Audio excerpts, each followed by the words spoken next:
శుక్లాంబరధరం విష్ణుం శశివర్ణం చతుర్భుజం ప్రసన్నవదనం ధ్యాయేత్ సర్వవిఘ్నోపశాంతయే. గురుర్బ్రహ్మా గురుర్విష్ణుః గురుర్దేవో మహేశ్వరః గురుః సాక్షాత్ పరం బ్రహ్మ తస్మై శ్రీ గురవే నమః. వ్యాసాయ విష్ణురూపాయ వ్యాసరూపాయ విష్ణవే నమో వై బ్రహ్మనిధయే వాసిష్ఠాయ నమో నమః. కూజంతం రామ రామీతి మధురం మధురాక్షరం ఆరుహ్య కవితాశాఖాం వందే వాల్మీకికోకిలం. శృతిస్మృతిపురాణానాం ఆలయం కరుణాలయం నమామి భగవత్పాదశంకరం లోకశంకరం. వాగర్ధావివ సంపృక్తౌ వాగర్ధప్రతిపత్తయే జగతః పితరౌ వందే పార్వతీ పరమేశ్వరౌ. సూక్తిం సమగ్రయతున స్వయమేవ లక్ష్మీః శ్రీరంగరాజమహిషీ మధురైఃకటాక్షైః. వైదగ్ధ్యవర్ణకుడకుంభనగౌరవైర్యాం కండూలకర్ణకుహరాः కవయోధయంతి. హైమోర్ధ్వపుండ్రమజహన్మకుటం సునాసం మందస్మితం మకరకుండలచారుగండం బింబాధరం బహుళదీర్ఘకృపాకటాక్షం.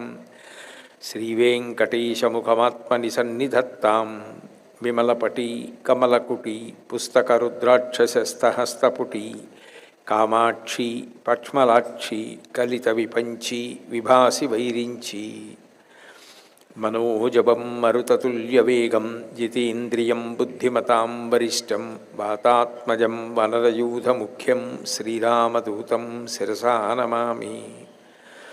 ఆపదామపహర్తారం దాతారం సర్వసంపదాం లోకాభిరామం శ్రీరామం భూయో భూయో నమామ్యహం. శ్రీరామచంద్రం శ్రితపారిజాతం సీతాముఖాంబోరుహచెంచరీకः సమస్తకల్యాణగుణాభిరామः నిరంతరం మంగళమాతనోతు. హరి ఓం. పరమేశ్వర స్వరూపైన సభకి నమస్కారం. రసానందో, ఆయన ఎవరు అంటే రసో వై సహా, బ్రహ్మానందము అనుభవింపబడుతుంది తప్ప బ్రహ్మానందమునకు రూపం ఉండదు. బ్రహ్మానందము ఒక రూపమును ధరించిందనుకోండి, అదే కృష్ణ పరమాత్మ. అందుకే కృష్ అంటే నిరతిశయ ఆనందం. నిరతిశయ ఆనంద ఘనమునకే కృష్ణుడు అని పేరు. అందుకని రసో వై సహా అని కృష్ణుడికి పేరు. బ్రహ్మానందము ఘనీభూతమైతే కృష్ణుడు అని. అటువంటి పరబ్రహ్మస్వరూపం ఘనీభూతమైనటువంటి బ్రహ్మానందం ఎవరైతే ఉన్నాడో, ఇక ఆయనకు ఇతర ఆనందముల యొక్క సంబంధం ఎక్కడుంటుంది? ఇతరమైన ఆనందములు ఆయనకు అవసరమవుతాయా? ఆయనకి ఇతర ఆనందముల సంబంధము లేదు. పతాక స్థాయి ఆనందం ఏదున్నదో అదే ఘనమై కృష్ణ పరమాత్మ అయితే అదే రూపాంతరమై జగన్నాథుడైంది. అంటే బ్రహ్మానందము ఘనమైతే దర్శనమే జగన్నాథ దర్శనము. అంతేకాదు, భగవంతుని యందు ఉండే విశేషం ఏమిటంటే ధర్మము రూపమును ధరిస్తే రాముడు. అందుకే రామో విగ్రహవాన్ ధర్మ అంటాడు మారీచుడు. ధర్మము కరచరణాదులతో ఈ భూమి మీద కదలాడి విడితే అది రామచంద్రమూర్తిగా చెప్తారు. అలాగే బ్రహ్మానందము ఘనమై నిలబడితే దాన్ని కృష్ణ పరమాత్మగా చెప్తారు. అటువంటి కృష్ణ పరమాత్మ రసో వై సహా రసానందో. ఆయన రాధా సరసి వపురాలింగన సుఖో. రాధాదేవిని పక్కన పెట్టుకొని ఆమె యొక్క శరీరమును గట్టిగా కౌగిలించుకొని సుఖాన్ని పొందుతూ ఉంటాడట. అదేమిటండి, రాధాదేవిని పట్టుకొని సుఖపడవలసిన అవసరం ఆయనకేమిటి? ఆయనే రసానందో. రసో వై సహా అని శంకరాచార్యులు వారే చెప్తున్నారు కదా. రసానందో, రసము ఆనందము బ్రహ్మానందమే ఘనమైనటువంటి వాడు. రాధా సరసి, రాధమ్మని పక్కన పెట్టుకుని ఆలింగనవపు, ఆవిడ యొక్క శరీరమును గట్టిగా కౌగిలించుకుని సుఖో సుఖమును అనుభవిస్తూ ఉంటాడట. ఏమిటి దాని అర్థం అంటే, మీకు రాధాస్వరూపమును గురించి మనకి భాగవతంలో ఎక్కువ కనపడదు. భాగవతంలో నిజానికి రాధాదేవి గురించి ఎందుకు లేదు అన్నదానికి పెద్దలు దానికి జవాబు చెప్పారు. ఎందుకు రాధాదేవి గురించి లేదు అంటే, శ్రీరాధా స్మరణమాత్రేణ శుకబ్రహ్మకి రాధాదేవి అంటే ఎంత భక్తి అంటే మూర్ఛా షణ్మాసికో భవేత్. రాధాదేవిని స్మరించిన, రాధాదేవి పేరు పలికిన శుకబ్రహ్మ ఆనందంతో 6 నెలలు మూర్ఛపోతాడు.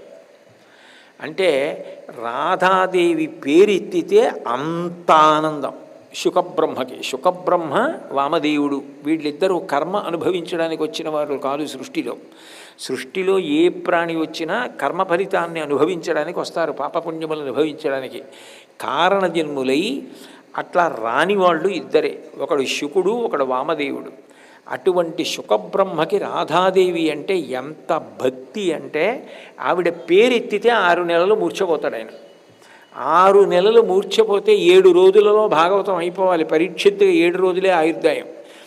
7 రోజులలో భాగవతం చెప్పాలి అంటే రాధాదేవి పేరు శుకుడు ఎత్తకూడదు, స్మరించకూడదు. ఎత్తాడో స్పృహ తప్పుతాడు. స్పృహ తప్పుతాడంటే ఆనందంలో మూర్ఛపోతాడు. అందుకని రాధ పేరు ఎత్తలేదు.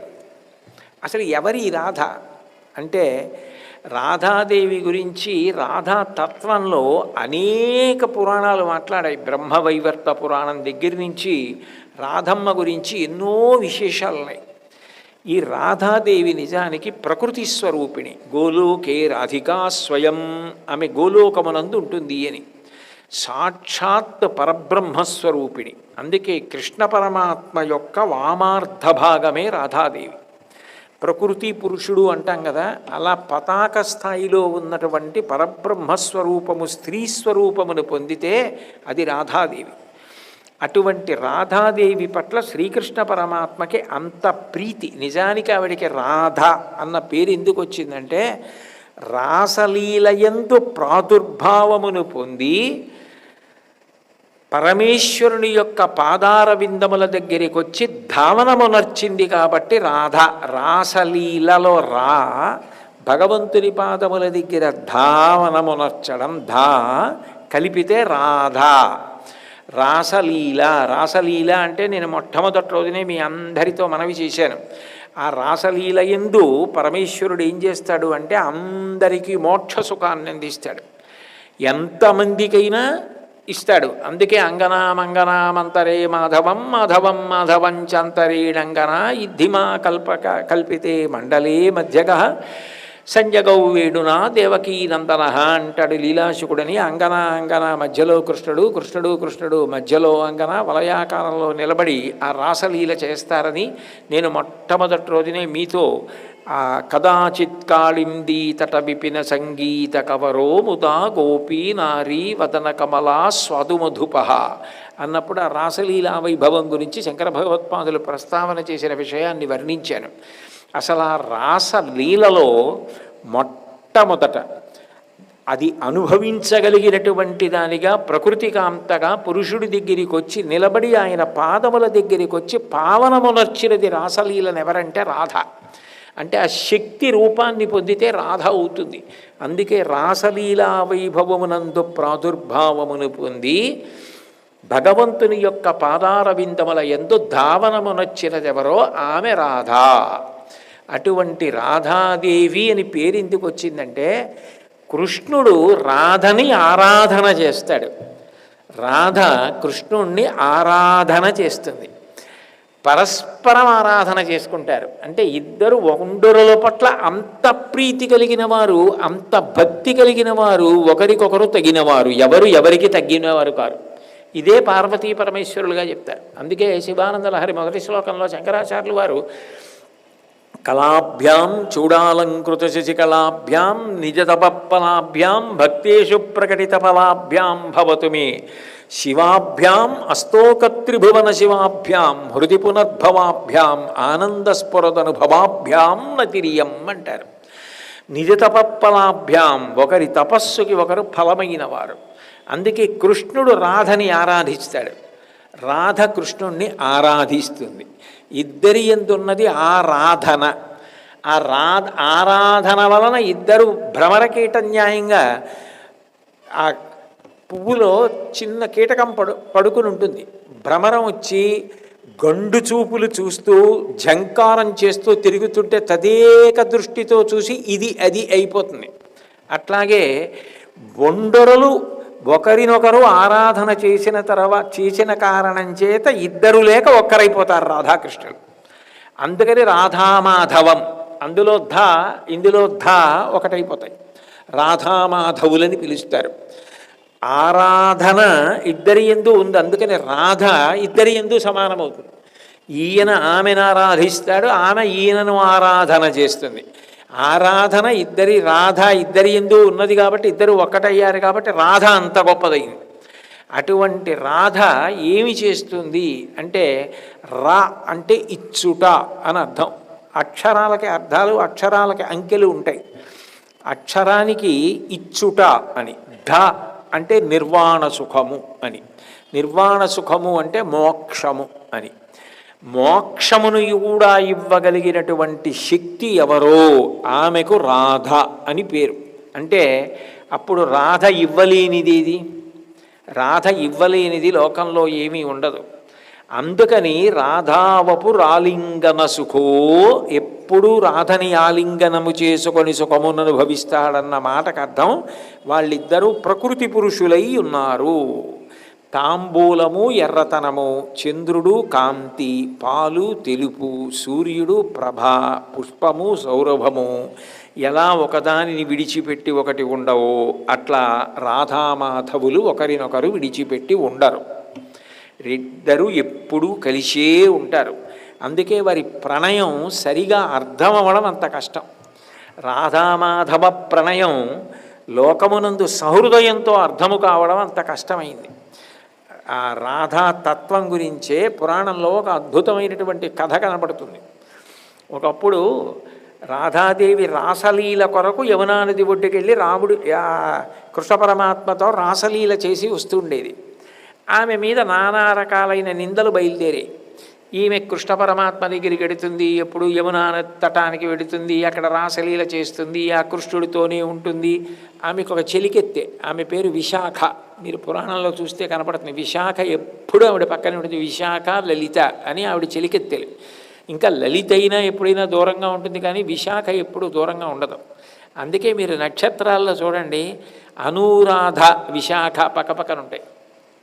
అవి మళ్ళీ ఆ నక్షత్రాల్లో కూడా అవి రెండు పక్కపక్కనే ఉంటాయి, విడిపోవు. కారణం ఏమిటంటే రాధా తత్వం అంత గొప్పది. అనురాధ అన్న దాంట్లో రాధ ఉంటే విశాఖ పక్కనే పెట్టుకుంటుంది చెలికెత్తిని. ఆ విశాఖకు ఒక్కదానికే తెలుసు రాధ గొప్పతనం ఏమిటో. ఆవిడ గోలోకం నుంచి వచ్చింది, ఆవిడ పరబ్రహ్మస్వరూపిడి, వీళ్ళకి అర్థం కావట్లేదని ఆవిడకి ఒక్కదానికే తెలుసు.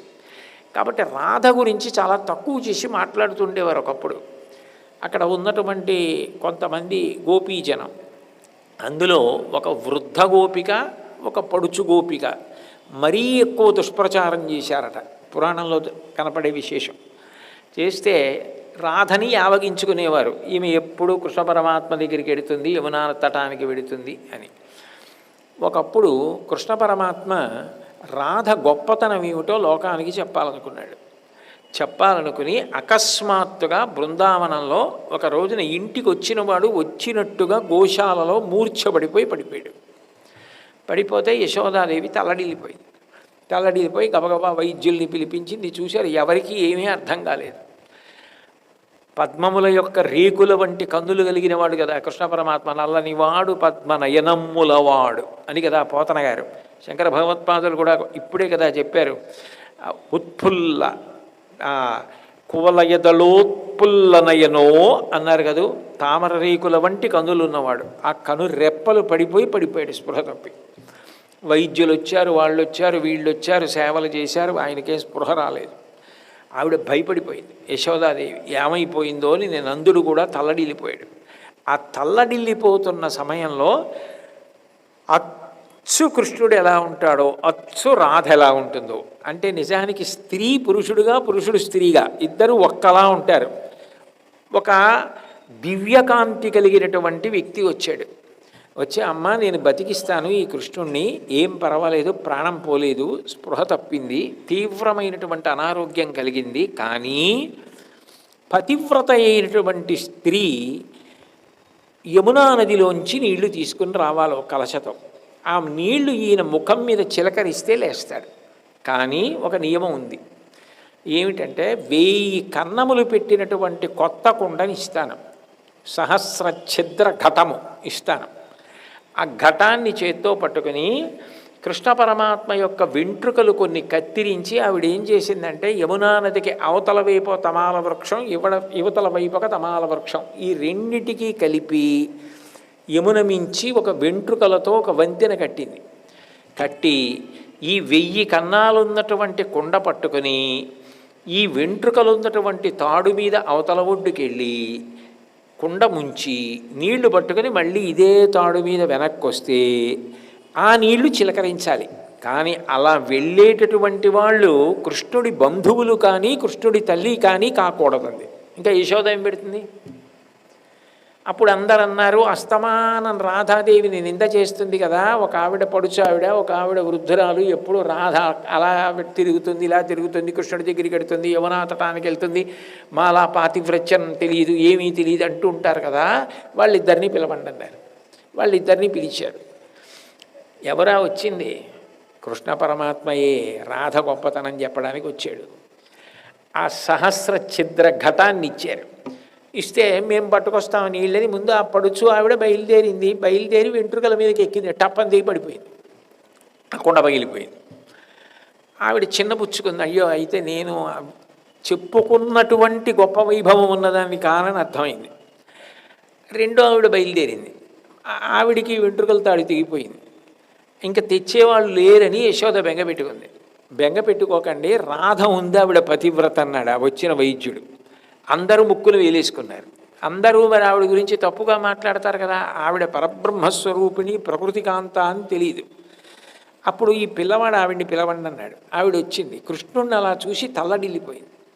నేను తీసుకొస్తానని సహస్ర ఛిద్ర ఘటాన్ని పట్టుకొని ఆ వెంట్రుకల తాడు మీదెక్కి కృష్ణ పరమాత్మ యొక్క నామం చెప్తూ మాధవ మాధవ మాధవ అంటూ అవతల ఒడ్డుకి వెళ్ళి 1000 కన్నాల కుండ ముంచి నీళ్లు పడితే ఒక్క చుక్క కింద పడకుండా మళ్ళీ అవతల ఒడ్డు నుంచి యువతల ఒడ్డుకు వచ్చి కృష్ణుడి ముఖం మీద చల్లింది.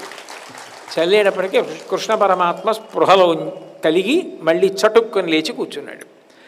అప్పుడు రాధాపాతివ్రత్యం ఏమిటో, అగ్నికి చెదలు పడతాయా? ఆవిడ ప్రకృతి కాంత, ఆయన పురుషుడు, వాళ్ళ అనుబంధం ఆది నుంచి ఉన్న అనుబంధం, దానికి ఇంకొక పేరు పెడితే ఎలా కుదురుతుంది? అది రాసలీలయందు ప్రాదుర్భావమును పొంది ధామనమునర్చి రాధయైన తల్లి ఆవిడ. అప్పుడు అందరూ చెంపలేసుకొని రాధాదేవి యొక్క గొప్పతనం ఎటువంటిదో తెలుసుకున్నారు. అంత గొప్పది రాధ అని చెప్తారు. అంటే సాక్షాత్ ప్రకృతి కాంత కృష్ణ పరమాత్మ యొక్క ఎడమ వైపు నుంచి వచ్చింది. కృష్ణుడి పాదాలు నిజానికి ఎక్కడుంటాయంటారంటే ఎప్పుడు రాధ గుండెల్లో ఉంటాయిట. రాధ గుండెల్లో ఎందుకు ఉంటాయంటే ఉపాసన చేసి ఆరాధన చేసి కృష్ణపాదములను తన హృదయమునందు పెట్టుకుందిట. దానికి పురాణంలో ఒక విచిత్రమైన కథ ఒకటి చెప్తారు. ఒకప్పుడు రాధాదేవి గోకులానికి వచ్చింది. అది కురుక్షేత్ర యుద్ధం అయిపోయిన తర్వాత జరిగినటువంటి విశేషం. గోపకాంతలందరూ ఏం చేశారంటే ఆవిడకి ఏదో ఆహారం పెట్టారు. ఇందులో రాధ ఎవరు అని అడిగింది రుక్మిణీదేవి. అదిగో నల్ల బట్టలు కట్టుకున్న ఆవిడ రాధ అన్నారు. వేడి పాలు తెచ్చి తొందరపాటున గమనించకుండా రాధకి ఇచ్చి తాగమ్మ తాగు అంది. రుక్మిణీదేవి ఇచ్చిందని ఆవిడ కృష్ణ పరమాత్మ వంక చూస్తూ ఆయనని చూడటంలో ఉన్న ఆనందంలో మైమరచిపోయి అంత వేడి పాలు తాగేసింది. రాత్రి కృష్ణుడు పడుకున్నప్పుడు రుక్మిణీదేవి ఆయన పాదములు ఒత్తడానికి వచ్చింది. అరికాళ్ళు బొబ్బలెక్కున్నాయి. అడిలిపోయింది రుక్మిణీదేవి. ఏం జరిగింది? ఇంత కోమల పాదములు బొబ్బలెక్కాయింది. నువ్వు రాధకి వేడి పాలిచ్చి తాగేయి అన్నావు. నన్ను చూస్తూ పరవశంలో రాధ అంత వేడి పాలు తాగేసింది. ఆవిడ హృదయమునందు నా పాదములు ఉన్నాయి. ఆ వేడి పాలు తగిలి నా కాళ్ళు బొబ్బలెక్కాయి అన్నాడు. అంటే రాధ యొక్క ఆరాధన ఎంత గొప్పగా ఉంటుందో, ఒక నిమిషం విడిచిపెట్టకుండా ఎప్పుడూ గుండెలలో గుడి కట్టి ఆరాధన చేసేది ఎవరంటే ఆమె రాధ. అంత గొప్ప తల్లి. నిజానికి రాధా ప్రాదుర్భావం గురించి ఒక విశేషం ఉంది. పురాణంలో ఉండేటటువంటి కథే. ఇవన్నీ నా కల్పితాలు కావు. పార్వతీ పరమేశ్వరులు ఆది దంపతులు. ఎప్పుడూ పార్వతీదేవి పరమశివుణ్ణి అనువర్తిస్తుంది. మహాపతివ్రత. నిజానికి పరబ్రహ్మమునకు స్త్రీ పురుష లింగభేదం ఎలా అన్వయం అవుతుంది? స్త్రీ పురుష పండిత పామర కుల మత వర్ణ వర్గ విచక్షణలు వాళ్ళకి అన్వయం కావు. అందుకే స్త్రీ పురుష నపుంసక మూర్తియును కాక తిర్య కమర నరాది మూర్తియును కాక కర్మ గుణ భేద సదసత్ప్రకాశి కాక వెనుకనన్నియుతానగు విభుతలంతు అంటారు భగవంతుణ్ణి. ఆయన స్త్రీ కాదు, పురుషుడు కాడు, నపుంసకుడు కాదు, ఆయన పరంజ్యోతి స్వరూపం. ఆయనకి నిజానికి ఒక రూపంతో చూడడానికి మనం అటువంటి ఒక సాకార రూపమును భగవంతుడు ధరించి మనని అనుగ్రహిస్తాడు. యథార్థమైన శివస్వరూపం ఏమిటో పోతన గారు భాగవతంలో చెప్తారు. అగ్నిముఖంబు పరాపరాత్మకమాత్మ కాలంబు గతి రత్నగర్భ పదము శ్వశనంబు నీయుర్పురసన జలీషుండు దిశలు కర్ణంబులు దివము నాభి సూర్యుండు కందులు శుక్లంబు సలిలంబు సర్వౌషధులు రోమచయ్యము శల్యంబులద్రులు మానస మమృతకరుండు చందములు ధాతువులు ధర్మ సమితి హృదయమాస్య పంచక ఉపనిషదాహ్వయంబైన నీరూపు సదసత్వమై శివాఖ్యయై స్వయంజ్యోతి అయ్యొప్పు ఆద్యమగుచు అంటారు. సమస్త బ్రహ్మాండమంతా కలిపి శివస్వరూపం. ఆయన అడుగు తీసి అడుగు వేస్తే కాలం. అటువంటి స్వరూపాన్ని మనం చూడలేం కాబట్టి భక్తులైన వారిని అనుగ్రహించడానికి ఆయన ఒక్కొక్క రూపాన్ని తీసుకున్నాడు. 63 లీలామూర్తులు అందుకే పరమశివుడికి. అట్లా పొందగలిగినటువంటి పార్వతీ పరమేశ్వరుడు ఇద్దరూ కూర్చునుండగా ఒకరోజు పరమశివుడు అన్నాడు, ఒక పరబ్రహ్మమే మనిద్దరం, నువ్వు పార్వతిగా నేను పరమశివుడిగా. లోకమునకు ధర్మమును నిలబెట్టాలి కాబట్టి నువ్వు నన్ను సతిగా అనుగమిస్తూ ఉంటావు, నేను పతిగా ధర్మాన్ని నిర్వచనం చేసి నిన్ను నడిపిస్తూ ఉంటాను. నిజానికి ఇద్దరిలో ఎవరికి ఎక్కువ కాదు, ఇద్దరం సమానులమే. నేను శివుడిగా, నువ్వు పార్వతిగా కొంతకాలం అనుగమించావు. నాకు కోరిక ఉంది, నేను స్త్రీని అవుతాను, నువ్వు పురుషుడివిగా కొంతకాలం అన్నాడు. ఇదేదో బాగానే ఉంది మీరు చెప్పింది, ఒక పరబ్రహ్మమే కదా, మీరు శివుడిగా నేను పార్వతిగా ఉన్నాను సగభాగం, తిరగేద్దాం. మీరు స్త్రీ కండి, నేను పురుషుడిని అవుతానంది ఆవిడ. అయితే ఆయన అష్టప్రకృతులు, ఎందుకనంటే పరమశివుడికి అష్టమూర్తి తత్వం ఉంది. భౌరంభంశనలో నిలోంబర మహార్నాథో హిమాంసు పుమాన్ నిత్యాభాటి చరాచరాత్మకమిదం యస్యైవ మూర్త్యష్టకం నాణ్యక్కించన విద్యతే విమృశతాం యస్మాత్ పరస్మాత్ విభో తస్మై శ్రీ గురుమూర్తయే నమయిదం శ్రీ దక్షిణామూర్తయే అంటారు శంకర భగవత్పాదులు దక్షిణామూర్తి అష్టకంలో. ఆయన కాంచీపురంలో పృథ్వీలింగం, జంబుకేశ్వరంలో జలలింగం, అరుణాచలంలో అగ్నిలింగం, చిదంబరంలో ఆకాశలింగం, శ్రీకాళహస్తిలో వాయులింగం, కోణార్కలో సూర్యలింగం, సీతాకుండంలో చంద్రలింగం, ఖట్మండులో యజమానలింగం. 8 ఆయన అష్టమూర్తులు. అందుకే శివపూజ చేయాలంటే ఖాళీ ఎక్కువ సమయం లేదనుకోండి, భవాయ దేవాయ నమః, శర్వాయ దేవాయ నమః, ఈశానాయ దేవాయ నమః, పశుపతేర్దేవాయ నమః, రుద్రాయ దేవాయ నమః, ఓం భీమాయ దేవాయ నమః, మహతే దేవాయ నమః 8 నామాలు చెప్పేస్తే శివపూజ అయిపోయింది సమయం లేనప్పుడు. వాటికే కలిపేస్తే అమ్మవారు భవస్య దేవస్య పత్నే నమః, సర్వస్య దేవస్య పత్నే నమః, ఈశానస్య దేవస్య పత్నే నమః, పశుపతేర్దేవస్య పత్నే నమః, అమ్మవారి పూజ అయిపోతుంది. 8తో శివపూజ, 16తో విఘ్నేశ్వరుడికి. అందుకే సుముఖశ్చైకదంతశ్చ కపిలో గజకర్ణకః లంబోదరశ్చ వికటో విఘ్నరాజో గణాధిప ధూమకేతుర్గణాధ్యక్ష బాలచంద్రో గజాననః వక్రతుండ శూర్పకర్ణో హేరంబ స్కందపూర్వజ షోడశైతాని నామాని యప్పటే శృణుయాదపి విద్యారంభే వివాహే చ ప్రవేశే నిర్గమే తథా సంగ్రామే సర్వకార్యేషు విఘ్నస్తస్య నజాయతే. విష్ణుమూర్తికి అయితే 12 నామాలు. ఇవి అలా ఎందుకు వస్తాయంటే మళ్ళీ ఆ అంకెకు ఒక తత్వం ఉంటుంది, అందుకని ఒక అంకెతో సంకేతిస్తారు. పరమశివుడికి 8 అష్టమూర్తి తత్వం ఉంది. మరి అష్టమూర్తులు ఏం కావాలి అంటే శివుడు అన్నాడు, నేను స్త్రీనై పార్వతీ నువ్వు పురుషుడవైతే నా అష్టమూర్తులు నీకు ప్రధానమైనటువంటి 8 భార్యలు అవుతారు. అందుకే పార్వతీదేవి నలుపు, కృష్ణుడు నలుపు, నారాయణ నారాయణి అన్నా చెల్లెళ్ళు. ఆయన ప్రతిజ్ఞ ఏమిటి? యదా యదా హి ధర్మస్య గ్లానిర్భవతి భారత అభ్యుత్థానమధర్మస్య తదాత్మానం సృజామ్యహం. ఎప్పుడెప్పుడు అధర్మము పెచ్చుమీరుతుందో, ఎప్పుడెప్పుడు రాక్షసులు ప్రబలుతారో అప్పుడప్పుడు వాళ్ళని సంహరించి సాధు పురుషుల్ని నేను రక్షిస్తాను. అది కృష్ణ పరమాత్మ ప్రతిజ్ఞ. దేవి భాగవతంలో అమ్మవారైతే యదా యదా హి సాధూనాం దుఃఖం భవతి దానవా తదా తేషాంచ రక్షార్థం దేహం సంధారయామ్యహం. ఎప్పుడెప్పుడు రాక్షసులు పెచ్చుమీరిపోతారో అప్పుడప్పుడు వాళ్ళని సంహరించి సత్పురుషులను కాపాడి ధర్మమును నిలబెడతాను. ఏమిటి తేడా? ఇద్దరిది ఒకటే ప్రతిజ్ఞ. ఆయన అవతారాలు తీసుకుంటాడు.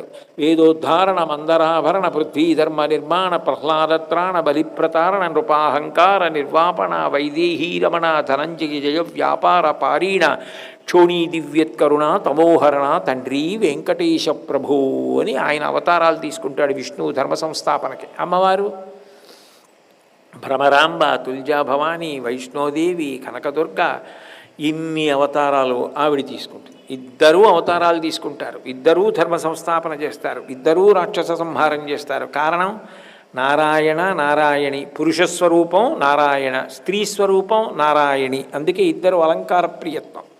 అందుకే ఇద్దరు ఒకరోజే పుడతారు. ఆవిడ యశోద కడుపున పుడుతుంది, ఈయన దేవకీదేవి కడుపున పుడతాడు. ఆవిడ ఇక్కడికి వస్తుంది, ఈయన అక్కడికి వెడతాడు. ఇద్దరూ ఒకటే తత్వం. అందుకని పార్వతీదేవి కృష్ణుడైంది. పార్వతీదేవి కృష్ణుడైతే ఆవిడ నలుపు. అందుకే భద్రకాళి యందు ఏ నలుపు ఉందో ఆ నలుపు నేను తీసుకొని సర్వజగన్మోహనత్వం చేస్తాను, కృష్ణుడిగా వస్తానంది. నువ్వు కృష్ణుడిగా వస్తే నా అష్టమూర్తులు నీకు ప్రధానమైనటువంటి 80 భార్యలు అవుతారు, రుక్మిణి మొదలైన వాళ్ళు. మిగిలినటువంటి ప్రమదగణాలు వాళ్ళు శివుడిని వదిలి ఉండరు. అందుకని ఈ ప్రమదగణాలన్నీ కూడా గోపకాంతలై నీ దగ్గరికి వస్తారు. నేను మనిద్దరం అవిభాజ్యం, మనిద్దరం ప్రకృతి పురుషులం. అందుకని నేను రాధనై వస్తానన్నాడు పరమశివుడు. నేను శివుడు రాధాదేవి అయ్యాడు, పార్వతీదేవి కృష్ణ పరమాత్మ అయింది. అందుకని కళాభ్యాం చూడాలంకృత శశికళాభ్యాం నిజతపప్పలాభ్యాం పరస్పర ఆరాధన, ఒకరినొకరు ఆరాధించుకొని రాధా మాధవులయ్యారు.